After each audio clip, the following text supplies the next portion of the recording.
Hello everybody, this is Lara from Pure Elliott Wave with your Monday to Friday update for Bitcoin, Ethereum, XRP and Solana.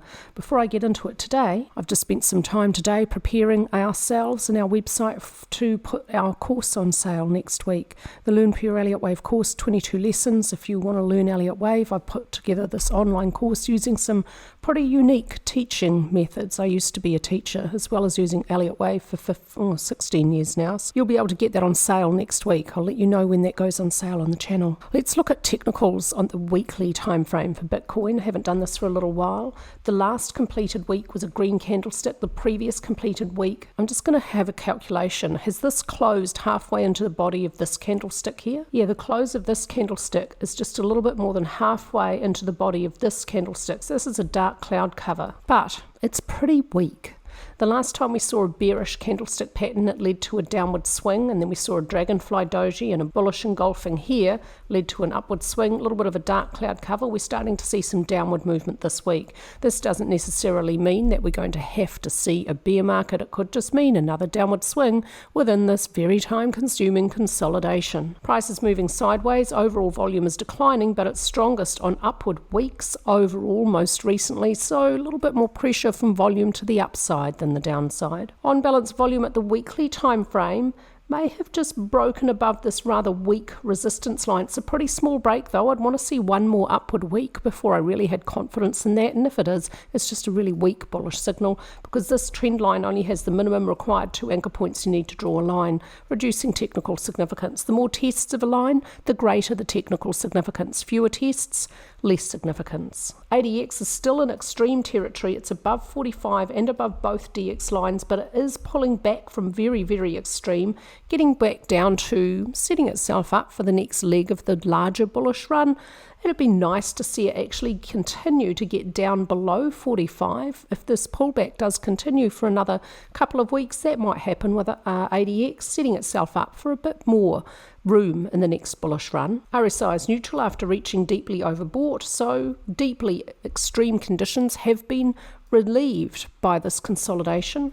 So as time consuming as it is part of a healthy bull market. We can't expect very extreme conditions to continue for too long, and this is the kind of look that you'd have from ADX and RSI about halfway or a little bit before halfway in the larger bullish run from beginning to end. Money flow also neutral. ATR just starting to show a little bit of a decline, and that's actually normal toward the end or during a consolidation. This is another little piece of information that tells us this sideways movement is most likely part of a consolidation within the larger bullish trend and not necessarily the start of a bear market. There's just no strength in downward movement. At the daily time frame, price is starting to move lower today with some strength, so it does look like we have had successful tests again of resistance about 71,500 within the ongoing rectangle, and we're seeing the beginnings of a downward swing. Look out for support at 60,700 is most likely. If it does break below that, next support below within the rectangle, 58,200. So there's support in this zone about here, and we could even see an overshoot of that, and the rectangle would still be valid. Rectangles do have lots of false breakouts. So if we're going to see a breakout, I want to see a 2 or 3 day away rule. I want to see price close above resistance or below support and then move away solidly for 2 or 3 days before I have confidence price is broken out of this rectangle. Until price does that, let's assume the rectangle will provide resistance and support, and price will swing from resistance to support and back again with choppy overlapping movement. It's hit resistance, double test here. Now let's expect to move down to support. A little bit of a push from volume so far today. It's only 20 past 1 in the afternoon, so reasonable volume pushing price lower. This supports the view that yes, it does look like a downward swing to support is underway. This range with on-balance volume is almost parallel, so we will get a signal eventually. Let's expect price to continue lower towards support, and on-balance volume may continue lower to test this purple line. There was a false breakout here below the purple line though, so I want to see a solid downward move movement below this line before I had confidence in a bearish signal. I would want to see a clear breach of the yellow upper resistance line before I had confidence in a bullish signal. I'll continue to watch on balance volume carefully for you. ADX is pretty much flat today. There's no clear trend indicated. The model of stochastics plus support and resistance would expect a downward swing to continue until stochastics gets close to or at oversold and price gets at support, and if they reach those areas simultaneously, that may be when and where the downward swing ends. Ethereum is also moving lower today. Look for support next at 3,200. Volume is pushing price lower, so let's expect downward movement may continue towards support at 3,200. Overall, the volume profile for Ethereum though is really bullish, and overall it does look most likely that this downward movement is a pullback within an ongoing larger bullish trend and not the start of a bear market. On balance volume has a nice little range with Ethereum. If we get a break below the purple support line, I'll have a little bit more confidence in downward movement continuing to support at 3,200. ADX is declining. There's no clear trend for Ethereum. Stochastics is continuing lower. It's still heading lower and it's not yet at oversold. Price is continuing lower towards support. Let's expect them to both continue down until price reaches support and stochastics reaches oversold simultaneously, and that may be when and where the downward swing may end. The Elliott Wave count for XRP remains the same, and I told you how I was going to use the Elliott Wave rule of 4 may not move into one price territory to tell me when this pullback is complete. There are two ways to label minute wave 2. You could see the triangle complete here, or it could be complete here, which means C would be a 5-wave structure. 1, 2, 3, 4, 5. 4 has remained below wave 1 price territory, so this is now having a slightly better look. A new high by any amount at any time frame above 0.5079 could not be a continuation of sub-minuet 4. It may not move into wave 1 price territory, so a new high above that point tells us minuet wave C should be complete, which means minute wave 2 should be complete. Minute 2 may not move beyond the start of 1 below 0.4309. So I am expecting most likely a little bit more downward movement to make at or slightly below 0.4565, so that sub-minuet wave 5 avoids a truncation. It should move at the same point or beyond the end of the third wave to avoid a truncation.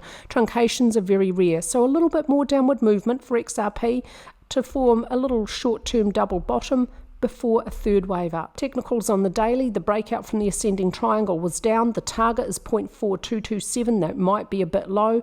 Price needs to overcome decent support at 0.46 before it can get down there. Volume for the short term is pushing price lower, although overall volume is declining and remains quite light. This looks like a counter trend movement and not the start of a bear market. On balance volume gave us a bearish signal supporting the Elliott Wave count, which expects a little bit more downward movement is most likely. ADX tells us there's a downward trend at the daily time frame, so for the short term expect price is most likely to continue lower. Although on the 13th of April RSI reached oversold, that suggests that the low for the 13th of April is quite likely to remain sustained. Doesn't have to be, it's just quite likely.